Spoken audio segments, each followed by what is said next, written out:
Bonjour, je m'appelle Guillaume Cros, je suis chiropracteur. C'est un plaisir de vous retrouver aujourd'hui. Et aujourd'hui, alors, on est dans un nouveau lieu de tournage, on est dans un nouveau cabinet. Donc dorénavant, tout ce qui est vidéo de consultation, tout ce qui est vidéo d'explication de pathologie, et même, je pense, de réaction, toutes ces vidéos se feront ici. Voilà, donc changement de décor. Aujourd'hui, je vais aborder un thème, ça faisait longtemps que je n'ai pas fait de vidéo de pathologie, je vais aborder un thème qui a été demandé, mais un certain nombre de fois. C'est l'un des thèmes les plus demandés d'ailleurs.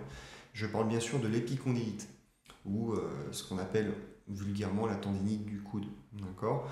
Rapidement, j'expliquerai la différence entre tendinite, tendinopathie, hein. Il y a des erreurs en 2023, je ne veux plus les entendre. Donc on va rapidement réexpliquer ce que c'est, comment est-ce qu'on se crée une tendinite, hein. Je serai vraiment très très bref parce que j'ai fait un sujet qui est très... j'ai fait une vidéo qui était très très détaillée à ce sujet-là, je vous la mets juste là ou juste là. Et juste après, je donnerai un petit programme d'exercice, une solution pour à la fois soulager, accrochez-vous, à la fois soulager mais aussi guérir une tendinopathie, guérir une épicondylite. Est-ce que vous êtes prêts? Allez, on attaque.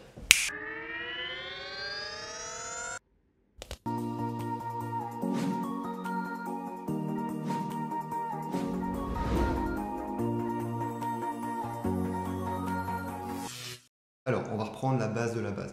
Vous allez voir, c'est super. Dès que vous comprendrez comment fonctionne, qu'est-ce qu'une tendinite, une tendinopathie, et surtout, important, l'essence du programme d'exercice que je vais vous donner à la fin, normalement, vous pourrez l'appliquer sur n'importe quelle tendinite au niveau du corps, n'importe quelle tendinopathie. Vous allez voir, c'est quelque chose de vraiment très puissant. Une tendinite, c'est quoi déjà? Une tendinite, tendini, tendon, et le suffixe it veut dire inflammation. Donc une tendinite, c'est une inflammation d'un tendon. C'est aussi simple que ça. Une tendinopathie, d'accord? Tendino, tendon, pathie, pathologie. Donc ça veut dire qu'une tendinopathie, c'est une pathologie du tendon. Comment on se crée une tendinite? Une tendinite, c'est une inflammation du tendon. C'est-à-dire que le tendon, il a peut-être été mis trop à rude épreuve, c'est-à-dire qu'on a trop utilisé un muscle qu'on n'avait pas l'habitude d'utiliser. Donc forcément, le tendon, il y a plein de petites fibres au niveau du tendon qui sont un petit peu cassées, ça crée une inflammation, résultat, douleur. Okay, ça peut être du coup de la surutilisation, hein, quelqu'un qui fait un geste répétitif dans la vie de tous les jours. Ça peut être de sous-utilisation, quand justement on n'a jamais l'habitude d'utiliser un muscle, et là on utilise un muscle un peu trop fortement, et du coup le tendon n'était pas suffisamment solide pour faire ça. Ça peut être ça, ça peut s'expliquer par pas mal d'autres causes, hein, des causes articulaires. Je ferai une vidéo là-dessus un jour, mais par exemple, à ce niveau-là, entre l'acromion et entre la tête de l'humérus, il y a un tout petit espace, et à l'intérieur de cet espace-là, il y a le tendon du muscle supraépineux. Donc forcément, si la tête de mon humérus elle est trop élevée, elle est trop supérieure, en fait, le tendon qui passe par là sera pris en sandwich entre l'acromion, hein, donc tout au bout de la clavicule, et la tête de l'humérus. Donc dès que je fais ce mouvement-là, en fait, ça va venir frotter le tendon, l'irriter, et même dans certains cas, créer des petites lésions. Voilà. Je vais vraiment faire très très simple encore une fois. Une tendinite, c'est une inflammation du tendon. Point. Ça cède au bout de quelques semaines, ou même quelques jours. C'est vraiment quelque chose de banal. Par contre, quand on passe sur une tendinopathie, c'est quand la tendinite a duré vraiment trop longtemps. Quand on est au-delà de 3 mois de tendinite, on part sur une tendinopathie. C'est-à-dire que le corps n'a pas réussi à corriger, à soigner les petites lésions qu'il y a eu au niveau du tendon. D'accord? Donc peut-être que les facteurs entre guillemets qui entretiennent cette atteinte du tendon sont toujours là, hein. Vous n'avez pas changé de métier, vous faites toujours le même mouvement. Donc forcément, ça se réinflamme en permanence. Le tendon continue effectivement à essayer de se réparer, mais il n'y arrive pas. Voilà. Pour faire très très simple, c'est ça. Hein, dans la tendinopathie, il y a différents stades, hein. Plus des stades qui veulent dire que c'est plus ou moins grave, que c'est plus ou moins compliqué pour corriger le problème. Mais au final, ce que je retrouve en cabinet, c'est très souvent les premières phases de la tendinopathie. Voilà. Déjà, j'espère que jusque-là c'est clair. Si jamais il y a des questions, n'hésitez pas à les mettre en commentaire. Encore une fois, hein, aujourd'hui, je vulgarise, je fais vraiment quelque chose de très très simple.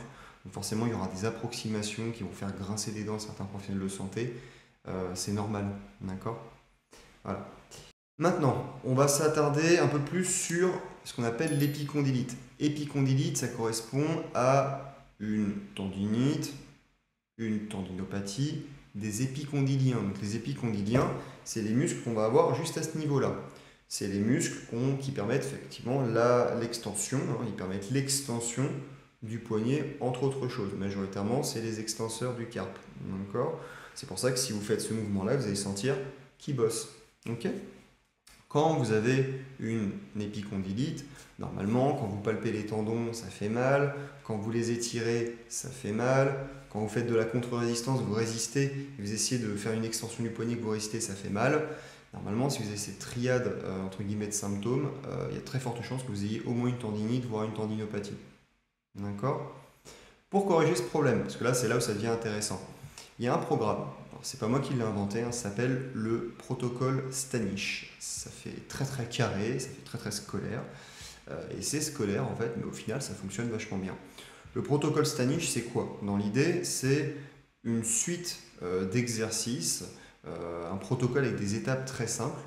Et l'idée, c'est que ça va permettre à la fois de redonner de l'élasticité au tendon, d'accord, de l'élasticité aux muscles, et ça va permettre aussi de recréer des toutes petites micro-lésions au niveau du tendon pour avoir un apport en collagène, en structures qui vont remodeler, enfin en substances qui vont remodeler le tendon et le renforcer. Hein, c'est pour ça que par exemple des gymnastes qui ont des poignets très très fins, ils arrivent au fur et à mesure du temps à limiter le risque d'entorse au niveau du poignet, le risque de tendinopathie, parce qu'en fait ils renforcent tout leur poignet. Ça se renforce, hein, c'est pas un mythe. Hein. Donc voilà, dans l'idée, ça va être ça. C'est un programme qui va s'échelonner sur plusieurs semaines, et vous allez voir que si vous comprenez la logique du protocole Stanish sur les épicondyliens, vous pourrez l'appliquer pour n'importe quel autre tendon du corps. Encore faut-il se renseigner un petit peu en anatomie et avoir des bases assez solides. Ok. Est-ce que vous êtes prêts? Allez, on attaque. Et maintenant, on attaque la phase plus technique. Je vous donne enfin le programme, le protocole. C'est très simple, par contre, il va falloir être attentif. On commence avec un étirement des épicondyliens. Donc, comme ce sont des extenseurs, on va plutôt faire une flexion. Donc on amène la flexion du poignet et on maintient comme ça pendant 30 secondes. On doit sentir que ça étire. On fait 30 secondes d'étirement, une petite pause, re-30 secondes d'étirement, une petite pause, re-30 secondes d'étirement. Donc 3 fois 30 secondes d'étirement. Okay. Dès que vous avez fini ça, vous allez commencer avec l'exercice. En fait, ça va être des contractions excentriques des épicondyliens, donc des extenseurs. Excentrique, ça veut dire quoi? Une contraction excentrique, c'est lorsqu'on résiste au propre étirement du muscle. Je m'explique. Les extenseurs, les épicondyliens, ils font une extension, donc ils font ce mouvement-là. D'accord? Si je veux faire un étirement, je fais ce mouvement-là.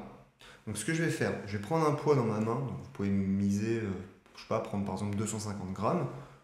Vous aidez de votre main, de votre autre main qui est saine, pour remonter le poignet dans cette position-là.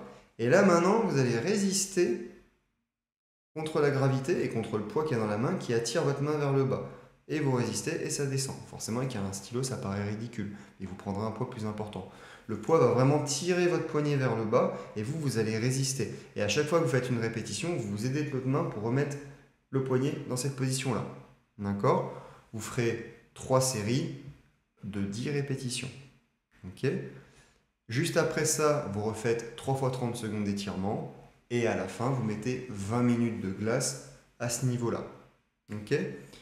Jusque-là, est-ce que c'est clair? Parce que là, on va rajouter des informations et ça va vraiment être important. Déjà, si vous avez des questions, n'hésitez pas à les mettre en commentaire. Maintenant, ce qu'on va modifier. On va modifier quoi? Déjà, chaque semaine, vous allez augmenter de 250 grammes. D'accord? Quand vous voyez que c'est trop simple, vous augmentez 250 grammes chaque semaine. Et la deuxième information qui est très importante, c'est avec le temps de contraction. Aujourd'hui, mettons que c'est la première semaine de mon protocole. D'accord? Première semaine, j'ai commencé avec 250 grammes. Ok? Et lundi, mardi, chaque répétition va faire 14 secondes. Mercredi, jeudi, vendredi, chaque répétition va faire à peu près 10 secondes. Et vendredi, samedi, dimanche, vous faites à peu près 8 secondes.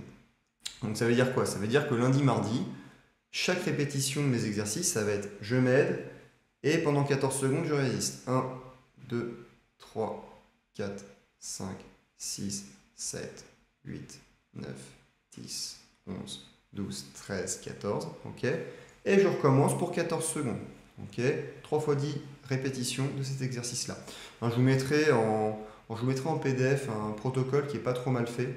En tout cas, ça répète la durée, l'idée des charges, etc. D'accord? Ça, c'est super important. Et cette notion de 14 secondes, 10 secondes, 8 secondes en fonction des jours de la semaine, vous l'appliquez chaque semaine du protocole. La seule chose qui changera, c'est le poids que vous allez mettre dans votre main. Ok? Bien évidemment, vous devez sentir que ça travaille, ça ne va pas être agréable quand vous allez faire l'exercice. Vous allez sentir à la fin de l'exercice, à la fin du protocole, que ça chauffe un petit peu, hein. Forcément, on crée une petite inflammation pour ramener du collagène, remouler le tendon et le renforcer. Du coup, il faudra mettre une petite poche de froid à ce niveau-là pendant 20 minutes. Ok. Pendant très longtemps, on s'est dit, quand il y a une tendinite, quand il y a une tendinopathie, enfin, on ne faisait pas forcément la distinction, fallait faire du repos, arrêt du mouvement qui posait problème.